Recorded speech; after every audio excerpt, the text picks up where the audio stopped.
The Mass Live crew down at Indianapolis, it's not just Barth, it's not just Jordan Schultz versus Ian Rappaport out there. No, they sent everybody. They dropped a huge story this morning laying out a ton of different stuff that we're going to get to over the next few hours here on Zolak and Bertrand. But the big takeaway, or one of the biggest takeaways, is the plan for the number one wide receiver. So you were talking about how you wanted sexy yesterday. You want some sexiness when it comes to this offense.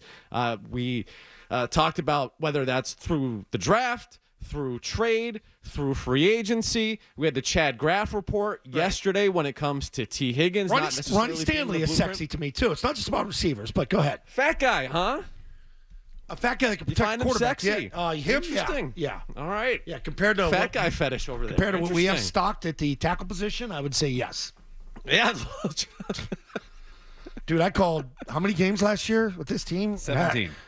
I'd travel away games and watch that with those tackles. We're not doing that again. No. Number one need, for sure.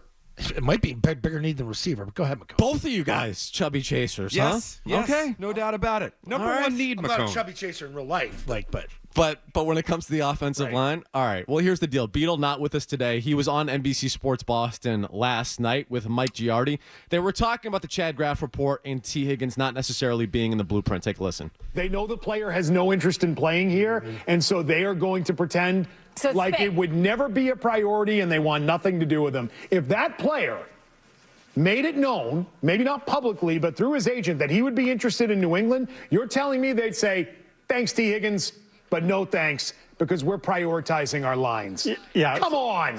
So I'm in Indy, and look, Chad's story, people are going to take this as a me versus Chad thing. This happens a lot. Were you guys going to meet in a Starbucks? Take it as a me versus Chad thing. I don't mind being on the enemy. No. So he never quotes sources. He never even uses the word source. I was told by a couple of people in the organization that they would be interested in T. Higgins, and they would be comfortable paying T. Higgins money, real money. Now, they have, the Patriots, the way they work their contracts. The issue here is, on top of what I agree with what Beadle said, the player has made it through back channels, I don't really want to go there, or I don't want to go there. He's not available right now anyway. And I've been reporting this for a while now. Cincinnati, and I talked to people again in Indianapolis, Cincinnati, Jamar Chase is number one on their priority list. T. Higgins is number two. He's ahead of Trey Hendrickson, who was an all-pro player for them last year. All right, so Mass Live adding to this morning. They write, Patriots want to upgrade their pass catchers. Gee, you think, by the way? They'd love to add a number one receiver, but there's skepticism that it'll happen this offseason.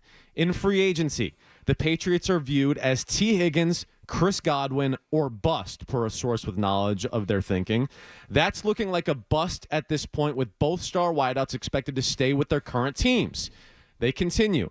San Francisco's Deebo Samuel isn't viewed as a good fit in Josh McDaniels' system, according to an industry source.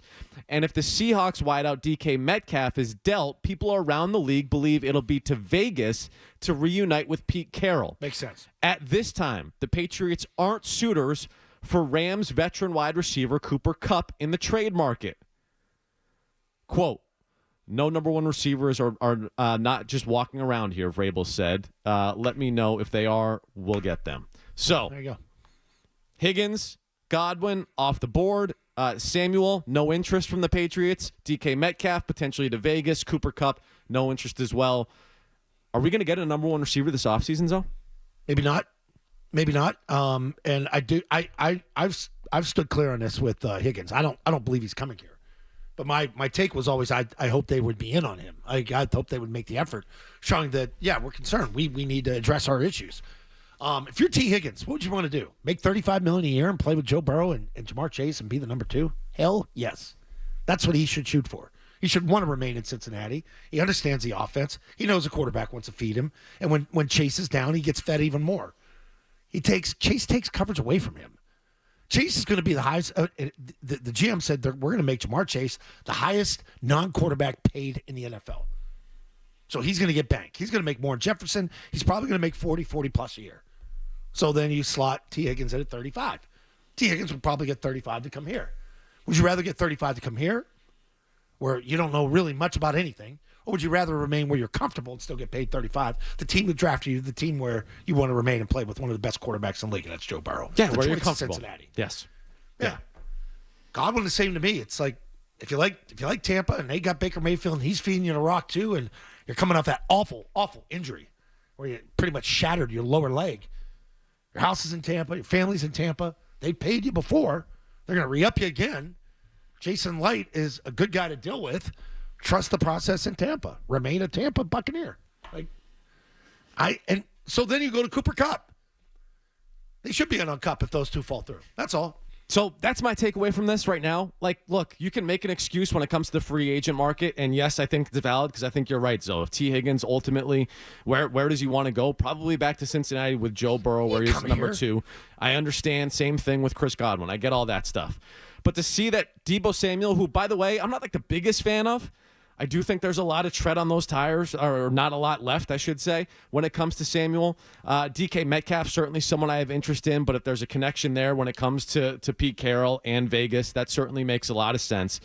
But Cooper Kupp and Deebo Samuel, like, I find it hard to believe that you're suddenly going to run it back this upcoming season and not upgrade at all when it comes to the weapons around Drake May. And I understand Josh McDaniels is in here and you feel like you have a better offensive coordinator, Drake May taking that year 2 jump, but you got to give him some weapons. And maybe Cooper Kupp isn't the perfect fit. Maybe Deebo Samuel isn't the perfect fit, but at some point you're going to have to make a decision. And with the cap space they have available, even if it's not a perfect fit and you don't love the deal and you don't love the contract, I think you have to make a play for one of these guys. It's better than what you have now. Yes. Which, to your point, McCone, is important. That being said, call me crazy.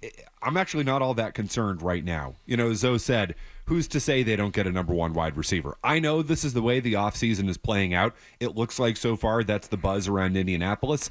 This is kind of like, wide receivers around the NFL always become available, though. They do. They've always become available. When's the last time they got one, okay, Matt? Totally fair point. Aguilar and Bourne. That's not good enough. When's the last time they got a number 1 receiver? Aguilar and Bourne would be good in this free agency class. This free agency class sucks. Yes. This is what we're coming to terms with. It does. You got a lot of money. It's a crap draft, and it's crap free agency. Tim, double whammy. I would also argue, when was the last time they got anybody? They have $120 million in cap space because they haven't spent money. And yes, they are not a destination right now, and they need to fix that. That was 4 years ago now at this point. So, yeah, the wide receiver thing, I hear what you're saying. When was the last time they got anybody? The way to get a wide receiver, it might not be the first guy that you get, but if you signal that you're actually interested in improving your team and spending money, maybe you go out and you sign a tackle, spend big money on the offensive line. If you start to put things together, wide receiver doesn't have to be the first thing you get, but you got to start somewhere. And it just doesn't look like wide receiver is going to be the first place that you start, which, by the way, I'm okay with because it's still not their biggest need. They're not mutually exclusive, though. You can actually go fix the offensive line while shopping for a wide receiver. And so to say that you're suddenly not in on Cooper Kupp and Deebo Samuel because they're not good fits for an offense that doesn't have a legitimate receiver, that's a problem. That's a problem. So I'm with you on that. I would totally bring in Samuel. I'm not as crazy about the idea on Kupp at this point. I think Samuel has more to give than Kupp. That being said, I think both guys would still be better than anything you have here. So I'm not saying I'm opposed to that. I'm in favor of that, Tim. I'm just not hitting the panic button just yet. I remain quiet on this too. Like if it's Samuel Kupp, I'd be like, yeah, we're not that interested, but you're really interested. You got to play the game, too. Like, we don't want to build the market up for these guys because you don't want to overvalue them. But for, like, T. Higgins and Godwin, we're in. We pay the extra. But for Tebow and Kupp, nah. Kupp's old. That's what you got to sell him on. He's old. We want a lower number. But I'd go after Kupp. Hey, if you like that clip, check out more videos from Zolak and Bertrand right here. For more Patriots analysis and opinion, hit this playlist. And for all the latest from the Sports Hub, download the app at 985thesportshub.com.